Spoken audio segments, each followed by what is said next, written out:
All right, the MDTA has released, however, its preferred alternative for the Bay Bridge replacement, and it nearly doubles the road capacity over the Chesapeake.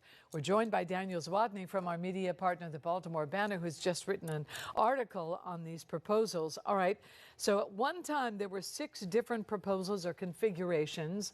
Now it's been narrowed down to one, so give us an update on that. Sure. So this proposal, what it would do, it's proposing replacing the 2 existing structures of the Bay Bridge with 2 new ones. The current structures have 2 lanes and 3 lanes. These new ones would each have 4 lanes. So that's, increased capacity going over the bay. The new bridges would also be higher. They would build them about 230 feet above the shipping channel, which would put it in line with, the future Key Bridge as well to accommodate the bigger ships that are happening in the shipping industry these days. They'd be built just south of the current structures, but in that same corridor. And there are some thoughts of having a pedestrian walkway, right, or pathway? There are, yes. So it's still just a proposal. They're exploring it. If that is to happen, it'll mean the Bay Bridge will join many other bridges across the country where pedestrians can walk across. Me and my healthy fear of heights, you will not find me up there. But for folks that are looking to maybe bike across over to Kent Island or take in the views, on foot, they'd be able to do that. But it's still just a proposal. We don't know if that's going to happen just yet. Right. But this is down to the one that they like the best at this moment. It is, yes. And they received some public feedback on the proposals as well. I described this as the most modest of all the proposals out there. There were other ones that would have also widened US 5301 in the miles to the east and west of the structures.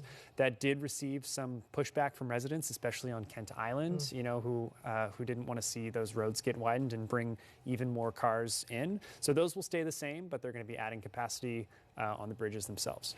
Modest, however, it's still going to cost in the billions, right? Yes. So again, it's too early to say, how much this is going to cost, how long it's going to take to build. This is just the next step in this very long process that the MDTA is engaging in. Last year at some public meetings, they put out a ballpark number of about $7.8 billion.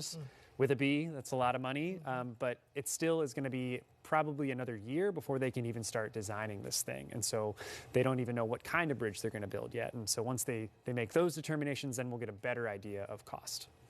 However, after the collapse at the Key Bridge, there were some warnings that the Bay Bridge does need to be updated. So it seems to me inevitable eventually that some of these things will happen. Sure. And again, infrastructure ages. It gets old and it needs to be maintained. It needs to be replaced eventually. The MDTA did put out a figure saying that over the next 40 years, if it were to just not build a new bridge, not replace it, and just keep these 2 structures, it would cost about $3.8 billion just to maintain them, to keep them, safe and orderly. To be clear, the Bay Bridge is safe to drive on. It's totally fine to drive on, but it's going to cost a lot of money to upkeep because that original span was built in 1952 is when it opened to traffic.